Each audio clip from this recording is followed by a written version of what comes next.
ولا تبرجن تبرج الجاہلیت الاولی واقمن الصلاۃ، گھروں میں رہ کر نماز قائم کرو، وآتین الزکاۃ، اور زکوٰۃ دو. یعنی عورتوں کو محتاج مت بناؤ، بلکہ ان کو اتنا پیسہ دے دو، زیورات اتنا ہونا چاہیے ان کے پاس کہ ہر سال وہ زیورات کے اوپر زکوٰۃ نکالیں. جی وآتین الزکاۃ وآتین اللہ ورسولہ، اللہ اور اس کے رسول کی اطاعت کرو گھر میں. جی بچوں کی پرورش میں اللہ اور اس کے رسول کے اطاعت کا دھیان رکھو، گھر کیسے چلایا جاتا ہے اللہ اور اس کے رسول کے قوانین کا دھیان رکھو. جی اور کیا کرنا ہے؟ وَاذْكُرْنَ مَا يُتْلَىٰ فِي بُيُوتِكُنَّ مِنْ آيَاتِ اللَّهِ وَالْحِكْمَةِ، قرآن کی تلاوت کرو گھروں میں. یہ سب کہاں ہے؟ یہ کہاں ہے سب؟ ہمارے گھروں میں. تو جب گھروں میں یہ چیزیں نہیں ہیں جو برکت کے اسباب ہیں، تو ہمارے گھروں میں بے برکتی نہیں آئے گی. اب آدمی کنگال ہو گیا ہے، نلّا ہو گیا ہے، بابا بابا بابا کیا کریں؟ یہ دھونی لے جاؤ. ارے یہ دھونی سے کچھ نہیں ہونے والا ہے، سبب کچھ اور ہے اس کی بے برکتی کا، دھونی سے کچھ ہونے والا نہیں ہے. یہ بابا دھوکہ دے رہا ہے.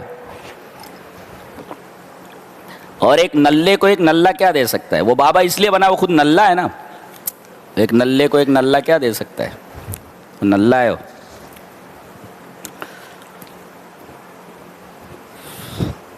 کیا کیا بیان کیا جائے، کیا کیا چھوڑے. سبحان اللہ و بحمدہ، سبحان اللہ. کیسی کتاب ہے، سبحان اللہ.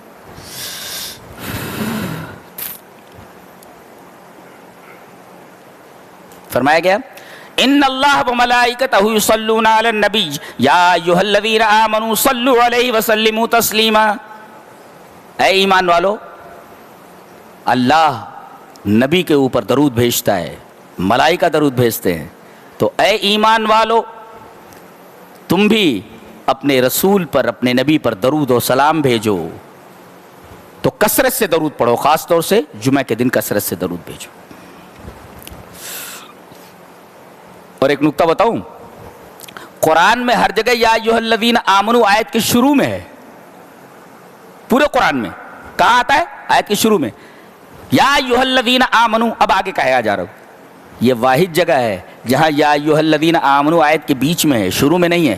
ان اللہ وملائکتہ یصلون علی النبی یا ایھا الذین آمنوا، یا ایھا الذین بیچ میں ہے. پورے قرآن میں یا ایھا الذین آمنوا آیت کے شروع میں آتا ہے. یہ واحد جگہ ہے، ایک جگہ، جس سے پتہ چلتا ہے کہ ایمان والوں کو خاص طور سے متوجہ کیا جا رہا ہے. یا کہہ کر کے سنو، کیا میرے نبی پر برابر درود بھیجتے رہو. ملائکہ تو درود بھیجتے رہے، میں جو ہے رحمت بھیج رہا ہوں اور رحمت کی دعا کر رہے ہیں، تو تم بھی درود بھیجنے میں نبی کریم صلی اللہ علیہ وسلم پر قطعاً تکاسلی مت کرو، قطعاً کاہلی مت کرو. اس کے بعد پردے کی آیت ہے، بہت غور سے سنو. اے نبی قل لازواجک یا ایھا النبی قل لازواجک وبناتک ونساء المؤمنین یدنین علیہن من جلابیبہن. اے نبی، آپ اپنی بیویوں سے، بیٹیوں سے، ونساء المؤمنین، اور تمام مومنوں کی عورتوں سے کہہ دیجئے. قیامت تک آنے والے تمام مومنوں کی عورتوں سے کہا جا رہا ہے کہ یدنین علیہن من جلابیبہن، کہ جب وہ باہر نکلیں تو اپنے جلباب کو اپنے اوپر ڈال لیں. اس ٹکڑے کی تفسیر ابن عباس نے کی ہے، وہ میں پیش کر دیتا ہوں. قال ابن عباس رضی اللہ تعالی عنہما فی قولہ یا ایھا النبی قل لازواجک وبناتک ونساء المؤمنین یدنین علیہن من جلابیبہن قال امر اللہ نساء المؤمنین اذا خرجن من بیوتہن فی حاجۃ ان یغطین وجوہہن من فوق رؤوسہن الجلابیب، کہ اللہ تعالی نے مسلمانوں کی عورتوں سے یہ کہا ہے، انہیں یہ حکم دیا ہے کہ اذا خرجن من بیوتہن فی حاجۃ، جب وہ اپنے گھر سے کسی ضرورت کے لیے، دیکھو گھر سے نکلنا تو بغیر ضرورت نہ نکلیں، ضرورت کے تحت جب وہ نکلیں تو ان یغطین وجوہہن، تو اپنے چہروں کو ڈھک لیا کریں. جی چہرے کو ڈھکنا چاہیے، چہرہ ڈھک لیں. کیسے؟ من فوق رؤوسہن، اپنے سر کے اوپر سے جلباب کو ڈال کر کے. جلباب کسے بولتے ہیں؟ حضرت ابن مسعود رضی اللہ تعالیٰ عنہ نے اور قتادہ نے جلباب کی تعریف کی ہے. الجلباب الرداء ما فوق الخمار، فوق الخمار، اوڑھنی کے اوپر جو چادر ہوتی ہے، یہ اوڑھنی ہے، یہ اوڑھنی، لڑکی نے اوڑھنی ڈالی ہوئی ہے جس سے بال چھپے ہوئے، اس کے اوپر جو کپڑا ہے، اس کپڑے کو جس سے اب یہ خمار سے اوڑھنی سے سر ڈھک گیا، بال ڈھک گئے، اور پھر اس اوڑھنی کے اوپر جلباب ڈالنا ہے، وہ چادر جو سر کے اوپر ہو جس سے چہرہ ڈھک لیا جائے، جو چہرہ کو ڈھک دے وہ جلباب ہے. ان یغطین وجوہہن، یہ ابن عباس کی تفسیر ہے، چہرے کو ڈھک لیا جائے. حضرت سلیمان علیہ السلام کا واقعہ بیان کیا جا رہا ہے. اللہ تعالیٰ نے ان کو جنوں پر حکومت دے رکھی تھی. بعض لوگ کہتے ہیں ہمارے پاس موکل ہیں، ہم اپنے موکلوں سے بہت کام کرا لیتے ہیں، اور دفینہ کہاں کھڑا ہوا ہے، لوگوں کا مال کہاں ہے، ہم بتا دیتے ہیں. دھوکے باز ہیں لوگ، بدماش ہیں، اس لیے کہ جنوں کو بھی غیب کا علم نہیں ہے. ہوا یہ کہ حضرت سلیمان علیہ السلام بیت المقدس بنوا رہے ہیں اور ان کی موت کا وقت آ گیا اور کام ابھی بہت باقی ہے، کم سے کم سال بھر لگے گا بیت المقدس تیار ہونے میں، اور اس سے پہلے آپ کی موت کا پروانہ آ گیا. حضرت سلیمان نے اپنے گھر والوں سے کہہ دیا کہ میں مر جاؤں تو مجھے جس حالت میں رہوں اسی حالت میں رہنے دینا، یہ اللہ کی طرف سے ہے، اور لوگوں کو بتانا نہیں کہ میں مر چکا ہوں. حضرت سلیمان علیہ السلام ایک عصا کے اوپر، ایک لاٹھی کے اوپر سہارا لیے ہوئے تھے، اسی حالت میں موت آ گئی، اور باقاعدہ اسی لاٹھی کے سہارے وہ کھڑے ہوئے ہیں. لوگ یہ سمجھ رہے ہیں اور جنات یہ سمجھ رہے ہیں کہ یہ زندہ ہیں، اور سال بھر تک جنات کام کرتے رہے. سال بھر کے بعد جب کام مکمل ہونے کو ہوا تو اللہ تبارک و تعالیٰ نے اس سے پہلے ہی اس لاٹھی کے اندر ایک کیڑے کو لگا دیا. وہ کیڑا اندر سے کھا رہا تھا، اور جیسے ادھر کام مکمل ہوا لاٹھی ایک دم کمزور ہو گئی، وزن کو سنبھال نہیں سکی اور آپ گر پڑے. فلما خر تبینت الجن ان لو كانوا يعلمون الغیب ما لبثوا في العذاب المهین. جب وہ گرے تبینت الجن، تب جنوں کو معلوم ہوا، وہ کہنے لگے اللہ کانوا یعلمون الغیب، اگر ہمیں غیب کا علم ہوتا تو ما لبثوا فی العذاب المہین، تو اس رسوا کن عذاب میں نہیں ہوتے، چھوڑ کر بھاگ گئے ہوتے. سال بھر سے یہ آدمی یہاں مرا پڑا ہے، اگر ہم کو معلوم ہوتا کہ یہ مر چکا ہے تو ہم لوگ بیت المقدس کا کام جو کافی تکلیف دہ تھا ہم لوگ چھوڑ کر کے بھاگ گئے ہوتے. اس سے پتہ چلا کہ جنوں کو غیب کا علم نہیں ہوتا.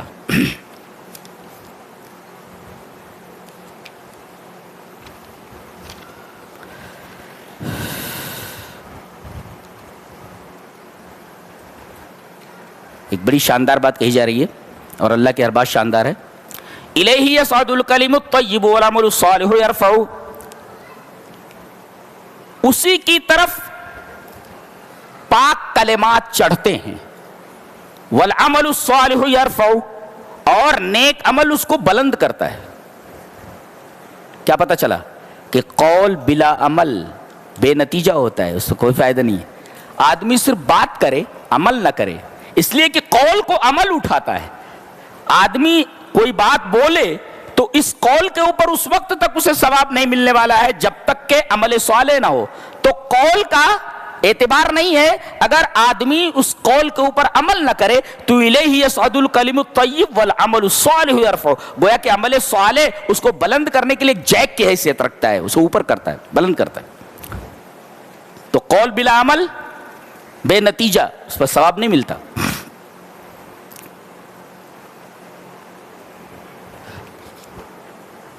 ایک حیرت انگیز بات کہ اللہ کے علاوہ تم جن کو پکار رہے ہو یہ قطمیر کے بھی مالک نہیں ہیں. قطمیر کہتے ہیں ایک تو ہوتا کھجور، کھجور کے اندر ایک گٹھلی ہوتی ہے. اب بتائیے کھجور تو بہرحال اس میں پیسے لگتے ہیں خریدنے کے لیے، گٹھلی اس کو خریدنے کے لیے پیسے نہیں لگتے. اس گٹھلی کے اوپر جو باریک سی جھلی ہے اس کی کوئی حقیقت نہیں ہوتی. اللہ فرما رہا ہے جن کو تم اپنا سب کچھ سمجھ رہے ہو یہ قطمیر کے مالک نہیں ہیں. اللہ اکبر. کھجور نہیں، کھجور کی گٹھلی نہیں، کھجور کی گٹھلی کے اوپر جو سفید سا ایک باریک پردہ ہوتا ہے اس کے بھی مالک نہیں ہے. تو ٹوٹل نلے ہیں. والذین تدعون من دونہ ما یملکون من قطمیر. تہی دست ہیں. ایک تہی دست کو کیا دیتا ہے؟ ان تدعوہم لا یسمعوا دعاکم. اگر تم ان کو پکارو تمہاری دعا نہیں سن سکتے. دعا تو میں سنتا ہوں. اللہ ولو سمعوا. چلو مان لو بفرض محال اگر سن لیں تو مستجابوا لکم، تو جواب نہیں دے سکتے. تو پکارنے کا فائدہ؟ اولا تم پکارتے ہو تو یہ تمہاری پکار نہیں سن سکتے، اور اگر سن بھی لے تو تمہاری پکار کا جواب نہیں دے سکتے. تو پکارنے کا معاملہ تو بے فائدہ ہوا نا. پکارنا بے فائدہ ہے. اور اللہ فرما رہا ہے وَيَوْمَ الْقِيَامَةِ يَكْفُرُونَ بِشِرْكِكُمْ. گویا کہ اللہ کے علاوہ غیر اللہ کو پکارنا شرک ہے. اور کل قیامت کے دن جن کو یہ پکار رہے ہیں یہ شرک سے انکار کر دیں گے. ارے ہم کیا جانے، ہم نے ان کو تھوڑی کہا تھا میرے رب کہ میرے ساتھ تیرے ساتھ مجھے شریک کریں. اللہ فرما رہا ہے مجھ جیسا خبر دینے والا اس بات کا کوئی اور نہیں ملے گا تم کو. یہ بتائے دیتا ہوں. وَلَا يُنَبِّئُكَ مِثْلُ خَبِيرٍ. اللہ اکبر. بتا دیا ہے. مانو یا نہ مانو. یا ایھا الناس وانتم الفقراء الی اللہ. اے دنیا کے تمام انسانوں تو سب اللہ کے محتاج ہو. نبی بھی محتاج، ولی بھی محتاج، چھوٹا بھی محتاج، بڑا بھی محتاج، عورت بھی محتاج، مرد بھی محتاج. کائنات کا ذرہ ذرہ اس کے احتیاج کے تلے دبا ہوا ہے. اس کی ضرورت ہے، وہ محتاج ہے، احتیاج کے تلے دبا ہوا ہے. محتاج ہے کائنات کے ہر شے. اب اللہ نے فرمایا سب محتاج ہیں. اب اللہ کو چھوڑ کر کے کسی سے مانگا جائے تو اس کا مطلب یہ ہونا ایک محتاج سے مانگ رہا ہے. تو ایک محتاج کو کیا دے سکتا ہے؟ یا ایھا الناس وانتم الفقراء الی اللہ واللہ الغنی الحمید. سب فقیر، اللہ غنی. تو کس سے مانگنا چاہیے؟ غنی سے کہ فقیر سے؟ جی. اس کے بعد عام طور پر ایک آیت سے لوگ غلط مطلب نکالتے ہیں. آیت یہ ہے انما یخشی اللہ من عبادہ العلماء. اللہ سے علماء ڈرتے ہیں. اور کیا ترجمہ کرتے ہیں اس کا؟ اللہ سے علماء ہی ڈرتے ہیں. اس کا مطلب جو عالم نہیں وہ اللہ سے نہیں ڈرتا. یہ آیت کا مطلب تھوڑی ہے. آیت کا یہ مطلب نہیں ہے. ہاں مطلب یہ ہے العلماء اکمل الناس خشیۃ للہ عز وجل. ایک جاہل کے مقابلے میں عالم اللہ تبارک و تعالی سے خشیت کے معاملے میں کامل ہوتا ہے. جی. ڈرنے کا جو انداز عالم کا ہوتا ہے وہ انداز جاہل کا نہیں ہوتا ہے. تو یہ مطلب ہے. اس کا یہ مطلب نہیں ہے کہ اگر آدمی عالم نہیں ہے تو وہ اللہ سے نہیں ڈرتا. بہت سارے جاہل ایسے ہوتے ہیں، پڑھے لکھے نہیں ہوتے مگر وہ اللہ سے بہت ڈرتے ہیں. تو اس کا مطلب یہ ہے کہ جو عالم نہیں وہ بھی اللہ سے ڈرتے ہیں. لیکن آیت کریمہ کا مطلب یہ ہے کہ العلماء اکمل الناس خشیۃ للہ، کہ اللہ کی خشیت کے باب میں، اللہ سے ڈرنے کے باب میں علماء کامل ہیں. یہ مطلب اس کا. اس کا یہ مطلب نہیں کہ جو عالم نہیں وہ اللہ سے نہیں ڈرتا. خوشخبری لے کر کے جاؤ. خوشخبری دی جا رہی ہے کہ میری امت کے لوگوں کی 3 قسمیں ہیں. میری امت کے لوگوں کی، انسانوں کی 3 قسمیں ہیں. ایک ظالم لنفسہ، ایک مقتصد، اور ایک سابق بالخیرات. تینوں کی تینوں جنتی ہیں. جی. ظالم لنفسی کسے کہتے ہیں؟ سن لیجئے. ظالم لنفسی کہتے ہیں کہ واجبات میں کوتاہی کرے. جیسے نماز کبھی پڑھ لیا کبھی نہیں پڑھا، چھوڑ دیتا ہے. روزہ کبھی رکھا نہیں رکھا، زکوٰۃ دیا نہیں دیا.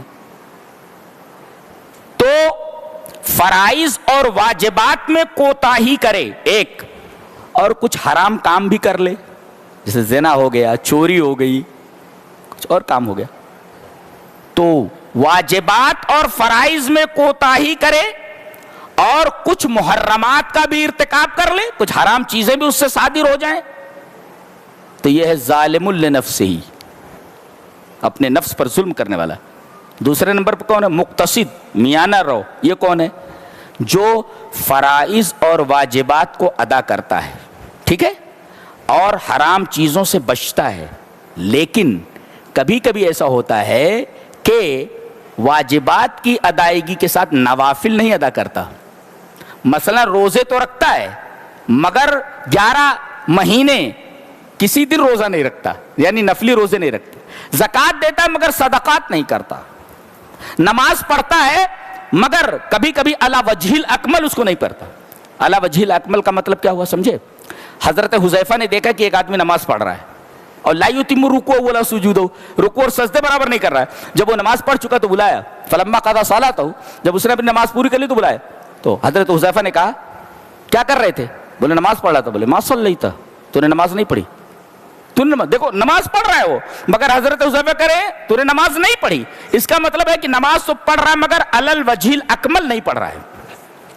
تو ظالم لنفسی کا مطلب کیا ہوا؟ ظالم لنفسی کا مطلب ہوا کہ فرائض اور واجبات میں کوتاہی کرے، کبھی نماز چھوڑ دے، کبھی روزہ چھوڑ دے، کبھی کچھ، کبھی کبھی حرام چیزوں کا ارتکاب کر لے، یہ ظالم لنفسی۔ اور دوسرے نمبر پہ مقتصد، میاں نہ رہو، واجبات اور فرائض کی ادائیگی کرتا ہے مگر کبھی کبھی علی وجہ الاکمل نہیں کرتا، حرام چیزوں سے بچتا ہے، ہاں نوافل وغیرہ نہیں کر پاتا، یہ مقتصد ہے۔ اور تیسرے نمبر پہ سابق بالخیرات، بھلائیوں میں سبقت کرنے والا، فرائض اور واجبات کو علی وجہ الاکمل کرتا ہے، نماز بھی اچھی طریقے سے ادا کرتا ہے اور نفلی نمازیں بھی پڑھتا ہے، نوافل بھی پڑھتا ہے، روزے رکھتا ہے، نفلی روزے بھی رکھتا ہے، زکات دیتا ہے، نفلی صدقات بھی کرتا ہے، تو یہ سابق بالخیرات۔ اللہ فرما رہا ہے جنات عدن یدخلونہا، ان تینوں کو جنت میں ڈالا جائے گا، لیکن کیسے؟ ظالم لنفسہ یغفر لہ، اسے معاف کر دیا جائے گا، یا سزا دے کر اسے جنت میں ڈالا جائے گا، یہ معاف کر دیا جائے گا، یا تو سزا دے دی جائے گی، یا اللہ اپنی رحمت سے معاف کر دے گا، یا نبی کے سفارش کے دائرے میں آ جائے گا، معاف کر دیا جائے گا، یہ ظالم لنفسہ ہی۔ اور دوسرے نمبر پہ مقتصد ہے، اس سے آسان حساب لے کر چھوڑ دیا جائے گا، خلل سے، ٹھیک ہے نکل لے، نکل جنت میں چلا جا، فرائض کی ادائیگی کر لی ہے نا، ٹھیک ہے کمیاں تھیں، آسان حساب ہے، یحاسب حسابا یسیرا، یہ دوسرا جو ہے مقتصد۔ اور تیسرے سے کہا جائے گا کون؟ سابق بالخیرات، یدخلون بغیر حساب، جنت میں بلا حساب داخلہ۔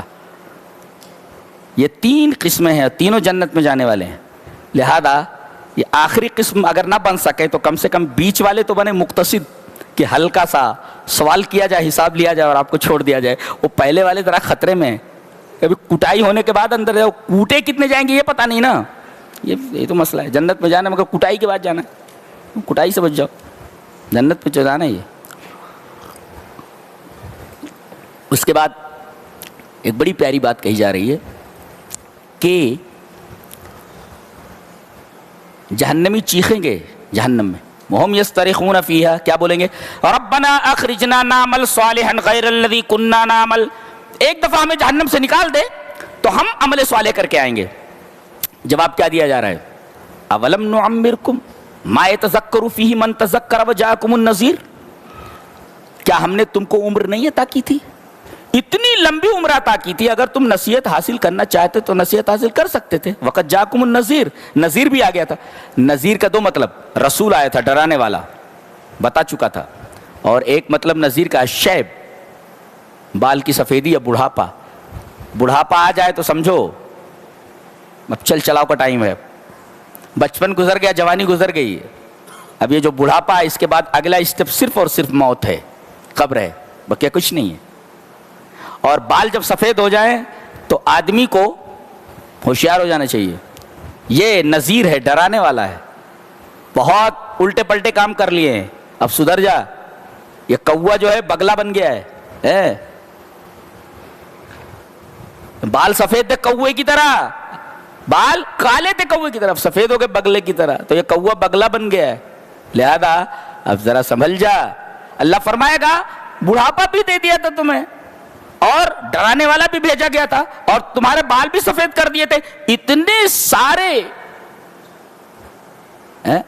وہ دے دیے گئے تھے تمہیں انذار کے طریقے کہ اگر تم چاہتے تو ڈر جاتے، نصیحت اگر حاصل کرنا چاہتے تو نصیحت حاصل کرتے۔ آج عذر یہ قبول نہیں کیا جائے گا۔ بخاری شریف کی ایک روایت ہے کہ